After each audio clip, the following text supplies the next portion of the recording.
Anthropic just released a brand new model, Claude 4.5 Sonnet. Many people are saying it was the best in the world. And now people are saying that Codex is better again. We don't really know, but I do know they created this cool new interface, which allows you to use Claude code in Cursor or VS Code. I just think it's pretty insane that like Claude has released this little interface that's like almost as good as Cursor's interface. In this video, that's what we're going to do today. We're going to test out this new model. We're going to build an insane app using the brand new Claude Code 2.0, and we're going to test out how well it does. We have Cursor open. It would also work on VS Code, and you open up the extension. Why don't you show people where they can get this extension? Yeah, so in Cursor or VS Code, you'll have this extensions tab up here. Go into that, and you can just search up Claude Code, and it should be like the first result here. And then there'll be install. I can uninstall it. Nice. And then install it.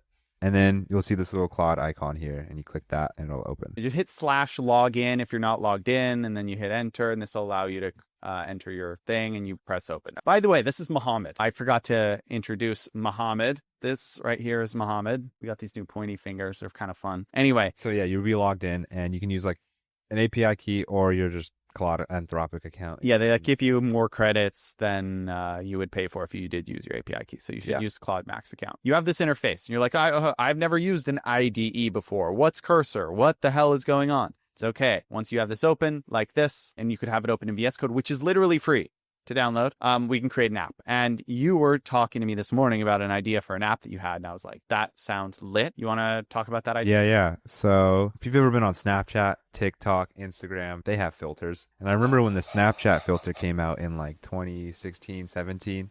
And you're talking about video filters, right? Yeah, video filters like on your face. Yeah. I remember when they first came out, they're insane. Like, do you remember the one where you like open your mouth and like rainbows come out of your mouth? Yeah. That was like game changing, and now every place has that. Game changing. Dude, it was game changing. You sound like an AI influencer. That's part of the reason why the Snap like IPO'd. Anyways, because it was like the filters and people could share. No, filters are awesome. They're yeah. And so we can use something. We can make that in the browser pretty easily. We can use TensorFlow. We can use the JavaScript version. Have 2 words I don't really understand. That's okay. You don't have to, because I'm not even going to look at the code. Great. But we can do something similar, and we could make Snapchat. I like it. On the web. Let's do what you just said. Yeah. So I have a prompt that I could use, or I could just do that. Let's do it. So create a browser-based webcam face effects application that runs entirely client side. So it'll be like no server, no backend, just on the computer. And then it'll run on port 3000, which is like just so you can run it locally. Like you don't have to like publish it to the website. Okay. You getting this so far? Yeah. It's great. This uses real face detection, but keeps effects achievable. And so like the core requirements I want the agent to do is access the user's web camera, real-time face detection with TensorFlow, which is what I talked about. And then they also have something called face mesh, which does a lot of the work for you. This is like a whole project on itself. You know what? Let's enter this prompt in, and then we'll analyze it. Okay. Are you getting bored? I'm not getting bored. It's just you're using a lot of words I don't understand. Let's just rip it, dude. Let's just rip it to prod. All right. Ship it to prod. All right. So Claude, here we go. We can do /model to check out which model we're using. I like it. And so we're using the new 4.5 smartest model. And 4.5, their newest model's almost as good as 4.1 Opus, except Opus is 5 times as expensive. So definitely use 4.5 Sonnet right now. It's not worth it. And then we have a couple modes we can choose here. So we can do edit automatically, plan mode, or ask before edits. Usually when I'm using Claude, I go to plan mode and it'll give you your plan. You accept it. In this case, we're just going to accept whatever it does and trust it. And then we can ship it. Yeah. And so scroll up there. So TensorFlow is a type of technology that if you spend enough time vibe coding, you'll learn these different technologies. Like you'll learn the different APIs, like 11 Labs is fun if you want audio. Gemini is fun if you want to, like Nano Banana is fun if you want to edit images. I know like some other libraries, like one that React Skia. I don't know what that means, but that's good for Canvas-based apps. And there's all these little vocab things that you'll learn, even if you've never written code, because these agents search the internet out of the box. And so a lot of times it'll just use these package. I'm sure that it might have used this without even you telling it to, like if you asked for an app and and that's where you kind of like learn about these different packages, and then you could just use them by saying them later. At least that's how I look at packages. And then you sound cool. You could tell, Anj or Vishal, hey, I use TensorFlow. And they're going to be like, what? they're like, you know how to use TensorFlow? And it's just like, yeah, bro, I put it in a Claude code and it just did everything for me. And so wait, let's look at the UI real quick. So scroll down while it's working. They made it a lot easier for you to see. Now it says fliverding. And it's just way better than kind of the terminal view. I think some people might like it.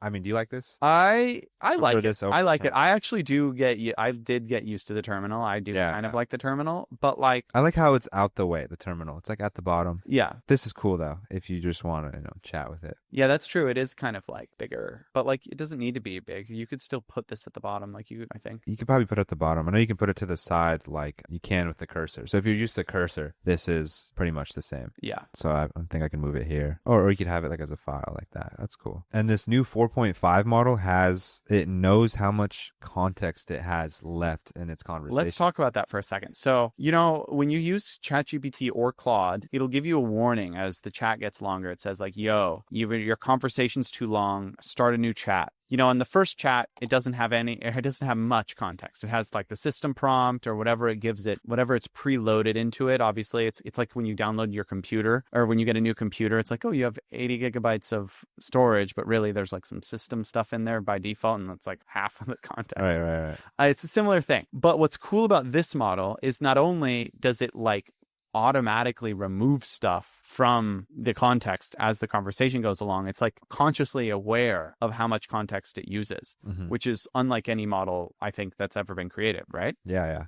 And so it kind of removes a lot of the need, maybe not fully, like you should still clear the chat, but I think it's the trend is the most interesting part. Like these models are moving towards a world where no one's gonna have to like clear the chat. Maybe like it'll kind of know what the purpose it has, and if it finds something out that's not useful for its purpose, it'll just get rid of it. Yeah, and that comes with like some effects, because then it'll have like Cognition like ran their own evaluations on the model, like the lab that made Devin, and they found that 4.5 has like context anxiety. So once it gets like close to the limit, it'll like stop doing tasks as good and just like finish it really roughly, just so it can it'll stop doing it'll like do it really quickly and like maybe not the best way, just so it doesn't go over the context. So an AI model gets anxious as the context fills up. I want to make a TikTok on that. Like this AI gets anxious. You could see it. I mean, like in the beginning, it has all this confidence, and it'll like edit multiple files at once in the beginning when it has like fresh context. And then if we use this a lot, which we will, you'll see it like do one at a time,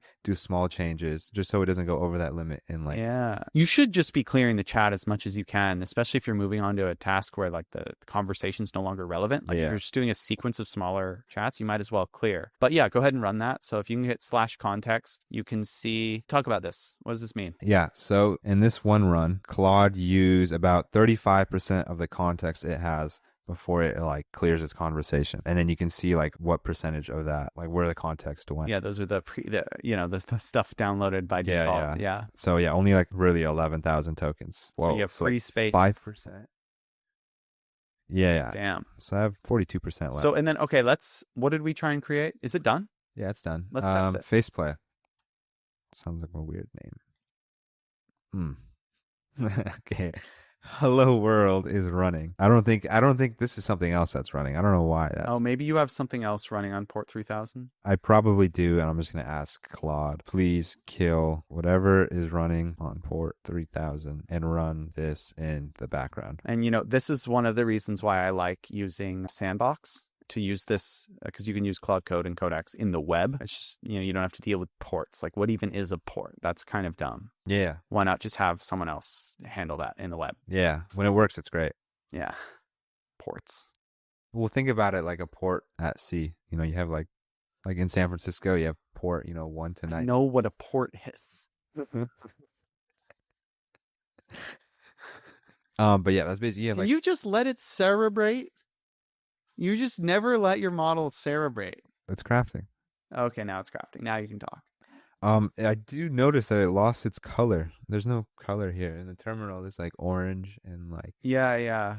I mean, it did just come out, so. True. I heard if you have used the Claude Code SDK, I heard they renamed it. If you want to talk about that. Yeah. So for those of you who've been following my channel, I talk a lot about APIs, which are ways to use this cool technology, AI technology, and other tech in your app. Like if you want to create a Chat GPT wrapper, you can use the Chat GPT Open API and hook it up into your app. The same way you can do that, you can also use the Claude Code SDK. So the same technology you're seeing right here, you can add it to your app. You can add Claude Code to any app that you create. One thing that Anthropic did is they changed it from Claude Code SDK to Claude Agent SDK. And the reason is they actually found that a lot of the users, people who use this API, were using it for non-coding related tasks. Ooh, something's loading. Oh, it's asking for camera access. Dude, get rid of this purple gradient. Every app that you make is this nasty purple color. It's heinous. Well, that's Claude, but if we go to GPT, okay, they don't do this. This is the difference between the I models. swear. Okay, so here we go. Okay. We have this app. I don't see your camera. I don't know. Yes, I don't see, and I can't click on anything. This is fine. I'm sure I can fix it in the next prompt. Okay. Oh, there it is. Okay, what is going on? Maybe refresh. Yeah. Because you had to give access to your camera. Now it has access. Okay, it can't detect my face. All right, so it has the camera. Is it the hair? Here, do you want to try your face? Yeah, we'll try my face. Let's try my face. No, it can't detect. Okay, we're gonna have to throw this back into Claude because. And when you vibe code, this is normal, right? Yeah, this like look at this flashing. Also, this is normal if you're a developer too. Like you're gonna run into issues, you got to fix it. Yeah. And so the way you fix it is you go back to Claude and you say, "Why isn't it working?" Just explain what's the problem. Yeah. Do you have WhisperFlow downloaded? That's what I do. It doesn't work. It's the face detection just doesn't work. Please help me. It's also flashing. So like I show my face, it's in the camera view and it just says no face detected and it flashes over and over. Yes. Let's see. Do we have any? Let's see the browser tools. You probably won't want to do this, but I get special privileges. Oh, I do this all the time. I go into console and I'll copy that if you see an error, and then we can throw that in. We can go over some more / commands, which are pretty cool. Yeah. You can do new conversation or clear conversation if you just want like a brand new one. You can mention files. You can attach files. Yeah. And you can do MCP. I mean, do you use MCP? MCP on paper is like incredibly useful. In practice, no one uses them yet. And that's a meme, right? Some people actually use it. Some people use it just because they like to talk about how they use it. I think it's incredibly interesting. So it's like a shared API language that they've created, like a standard that you can hook up to your app. But like, how do you even set up an MCP server, dude? Like, I'm excited for it to get easier to create an MCP server. I think it will. I think in the future, like MCPs will be game changing. Right now, it's like, I mean, you have to be technical to set them up, kind of. Anyway, it's done. Let's go take a look ski at the app ski. Okay, I'll allow. Loading face detection. Well, taking pictures works. It's still not working. It's still flashing. No face detected. Please search the internet about how to use TensorFlow JS. Find documentation. Yeah, find the documentation. Don't be lazy. How to use this face mesh. Yeah, don't be lazy. Ultra think. Should you clear context before you enter this or no? Well, let's see how much context I have left. This might get what we call the context anxiety, so we should be careful here. You are right. Oh, I still have a bunch. I have 40%. Okay, 60%. You're chilling. Cool. All right. As you can see here, it's not an earth-shattering model. I give it a pretty nuanced. Everyday coding, it's definitely better. It is. I mean, it's better. I mean, but like, is it game changing? It is faster. And maybe it's way faster. Yeah. And one of the reasons it's faster is it can use tools in parallel. Do you want to explain that? Yeah. So I kind of mentioned this before. Like when it has fresh context, it'll edit like multiple files at once, or yes, please, or read multiple files at once. And so there's basically, you could say like sub agents, like they read the files and then they bring them back up all at once instead of like going one by one. Mm-hmm. And so that makes it like 4 times faster. Right. And it usually does that at the beginning and then towards the end of its context limit. Yeah, I mean, if you think about it, a manager doesn't delegate to one person, wait for them to finish, and then delegate to the next person. Yeah. Delegate to 4 people at once. You do this, you do this, you do this, you do this, come back, we'll talk. Yeah. And that's what the agents do. And so it's able to call different tools and they just accomplish things at the same time. You know, it can search the internet and like come up with a game plan and make edits to 3 different... It can write code files at the same time, or does it? I don't know, but I think for write it can.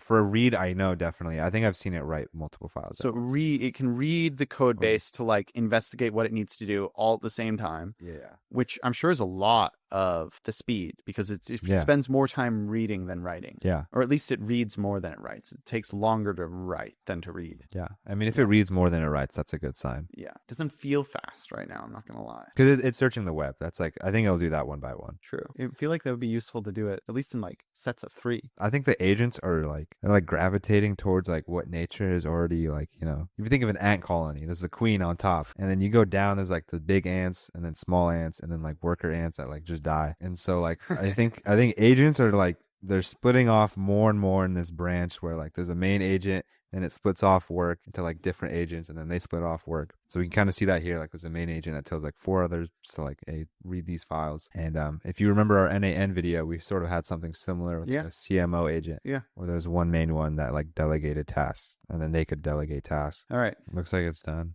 So we can go back. Oh, yeah, I saw it for a second. I think it's working. Well, it looks better too. Okay, there's no flashing. It's still like the purple stuff, but whatever. And then I can throw on some sunglasses. How do I look? Do I look like that one guy from The Matrix? The bald, fat one. Yeah. One? No, he's not fat. Is he fat? He's fat. It's what's the guy? Morpheus. Yeah. Yeah. He's fat. We can get a crown or a mustache. I can't stay, I can't live next to schools with this mustache. And then I have this glow, which is sick because it like goes around like my entire face. And it does this isn't like on some server, it's on your computer. Yeah, it's running locally. And it's like getting my face. Like I'll put her on you in a second. That's a big clown nose. And then you can see like the actual mask around my face. And then you could create a new one? Like, could we ask it to create a new one? Yeah, that's what we should try next.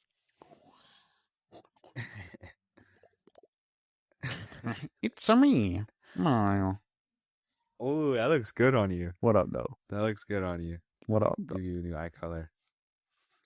Or a crown, King Riley. All right, that's sick. That's sick. So, yeah, we can like add more stuff. I want to do one with like the masks. That's something that seems cool. Is there a way to like do an actual mask of some kind? Yeah, like just see what it comes up with. Say like search like the internet. full clown makeup. Full clown makeup. And then say search the internet and find another cool effect that we could do and add that. And then like we are adding 3 more. Yeah. If you find more, like just add them. I want to see what you can add here. That's basically what I want to do. I want to make this such a fun app to use. So like add different filters that I can use and find some documentation, do some cool stuff, make it happen. And then I'm going to do like think hard. Cool. Now it's cerebrating. Okay. So I added the beard clown and then I added fisheye alien. Sparkles. It's cyborg. All right. So this was before. This one was there before. Yeah. Big beard. Let's see how I look with the beard. All right. That is the lamest attempt at making a big beard, but that's okay. Okay. I look pretty weird. A clown. Oh, okay. That one's kind of fire. I actually like it. All right. Huh. Okay. Sketch. Okay. I can kind of see what it's on. I don't know. Do you want to do the last 4? Sure. I'll do the last 4. I like it. Okay. So we will do fisheye.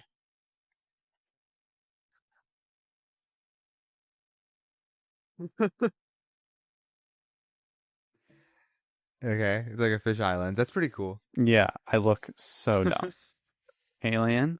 That one's actually kind of fire. That's cool. Sparkles. All right. Cyborg. Whoa. Arg. That one's cool. Wait, why did I do a pirate noise? Arg. All right. Eye patch. Oh, it's an eye patch. Yeah. It looks like you're about to snipe me. My favorite one is fisheye. There is a slight delay on it, though. Yeah, there's a FPS at the top of the screen. Clown's pretty crazy. Yeah. Anyway, that's kind of sick. So, yeah, just like the Snapchat ones, which I'm sure took a whole team to develop. Yeah. Do this in 3 prompts. That's pretty sick. Well, let's do one more special effect one. Before this episode, I was inspired by this Lex Friedman donut. So there's a famous video that he's made. This was 5 years ago. Since I use Perplexity, I can hit command or option A. I can say, okay, please write out the full transcript of this video. I think this will work. I'm not sure. But ideally, okay, here's the full video transcript. And so now what I'm going to do is I'm going to go ahead and open up Cursor, and we have this extension already open. I want you to create a landing page that has the effect that Lex is talking about in this episode in full. Think hard. I'm going to paste in that transcript. Go.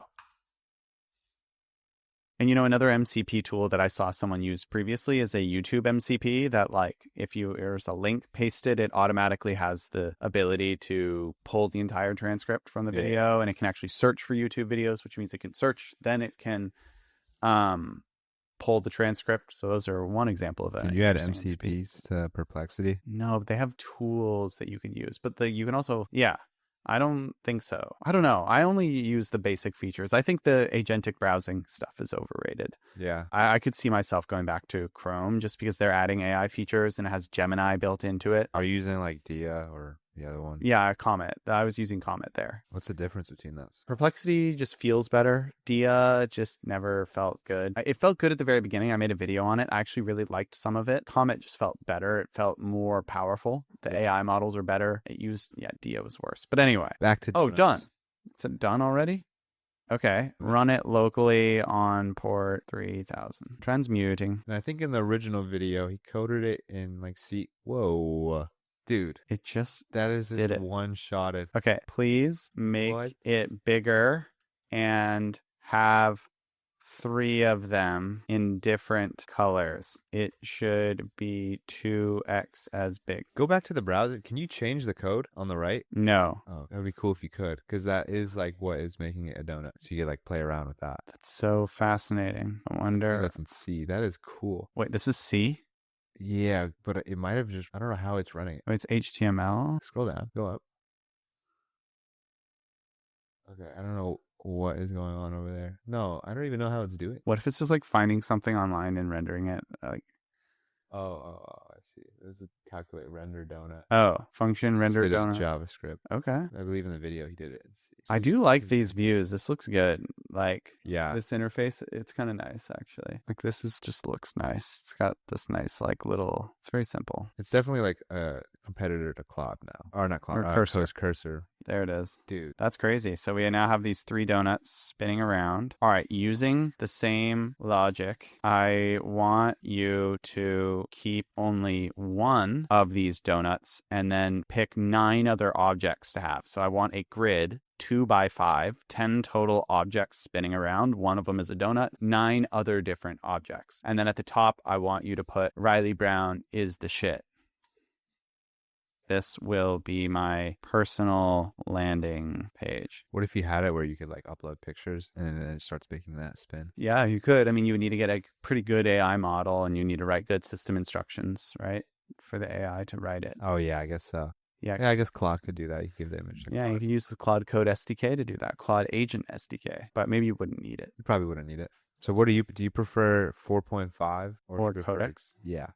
I don't know. I did some testing this morning and I thought the difference between them was so not interesting. I think you can't go wrong with either one. Like I think right now, I think it's good to get used to this new interface. I think this is genuinely interesting to people, but I think finding the edge between things that are like really close together is an overrated thing to do. Yeah. I'd much rather just have these exploratory sessions where I'm like, what can you build with 4.5? And you're like, oh, now I'm learning something. I can use TensorFlow rather than like, all right, we're going to use these standardized prompts and we're going to calculate these benchmarks. And it's like, you should just tell if one is clearly better, just focus on that one. But right now, I don't think either are clearly better. A lot of people are saying for back-end harder tasks, Codex is clearly better. Yeah. For quick UI changes, I heard 4.5 is better just because it's fast and it just gets it done right away. This is neat. So this is a donut. We can tell this is a donut. This looks like some sort of spiral. That's a chair. You see the chair. Are you sure? No, maybe a rug. All right, right on this shit. Please make it 2 by 5, not 5 by 2 like you have it. Also, label the items in small text. Because I cannot tell what these are. I just put this in the center here. What is this, a pretzel? A toaster. Yeah, let's actually try and guess what this is. You think this is a toaster? Toaster or a car? This might be a chair, but I'm not sold that it's a chair. I mean, where are you getting that from? I see the leg. You see the legs on top. Now they're rotating. All right, that's a theory. Yeah, I give it a 30% chance. What is that? This looks like a pretzel Whoa, to me. whoa. That's a cone. This is a cone? It has to be. Or a clown hat. Oh, what the hell is going on? I think it's just an error. All right, so clearly what it's doing here, the reason it was successful in creating the donut, it clearly just found the code online and just did it, right? I mean, there's no way that this is just like perfect. Yeah. I mean, some of it's good. Like, it's like a tube. That's like a cylinder. Where? The red one. Not that one. The red one. It's like a perfect tube. You'll see it open up in a second. Boom.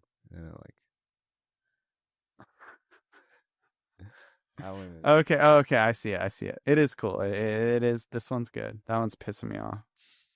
Okay, refresh. Let's see the chair. Where is it? Oh, it's a pyramid. Wait, which one was it? It's the orange one. That's a yellow. This one?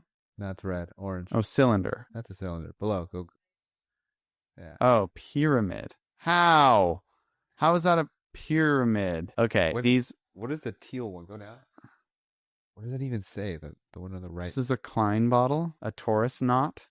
Oh, okay. Like a Wetzel's pretzels. Okay, cool. Anyway, yeah, you can kind of just create whatever you want. You know, like you could say, change it to just one massive donut. A Homer Simpson donut. Homer Simpson style. And the point is you can just have fun with code. You don't need to have any specific thing in mind. Part of vibe coding is seeing what's possible. And here you can see that you can use this ASCII. Is that what you call it? Yeah. ASCII, like basically using letters to create kind of images or visuals or these like graphics here. And yeah, you can kind of just do whatever. You know, a good challenge would be to make it run in the terminal. Like the little donut in the terminal. That's kind of technical. Yeah, we'll do that maybe when everyone in the audience is us. You know, once we're on Vibe Coding 102. But right now we're still in the basics. All right, let's see. So we can refresh this, and boom. Homer Simpson stuff. That's actually kind of dope as hell. Maybe I shouldn't have had them all generate at once. I mean, look at the level of detail. Thing's a unit. Dude, if I was Homer Simpson, I'd want to eat that. Yeah, I'm hungry. Anyway, so this is the new interface for Claude Code that you can download, and it's very easy. You can use it for free. You have to pay for Claude, but you don't have to use Cursor. You can use VS Code. It's the same exact process, literally the same. And Claude is getting better. And yeah, I just thought we'd do a little exploratory session, see what we can build. We built some 2 visually fun things. In the next video with Mohammed, we're going to be doing some mobile app stuff. We're going to be diving into the weeds. We're going to get apps on the App Store. We're going to get back to that content. If you like this style of video, let us know in the comments. If you don't like it, also let us know in the comments so I can block you. Just kidding. Yeah, anyway, this was fun. Yep. Any final words? Yeah, thank you guys for watching. You know, what do I say? I mean, this has been a pleasure. Thank you, Riley Brown, for having me down up here. All right. Thank you guys for watching. We'll see you here in the next video.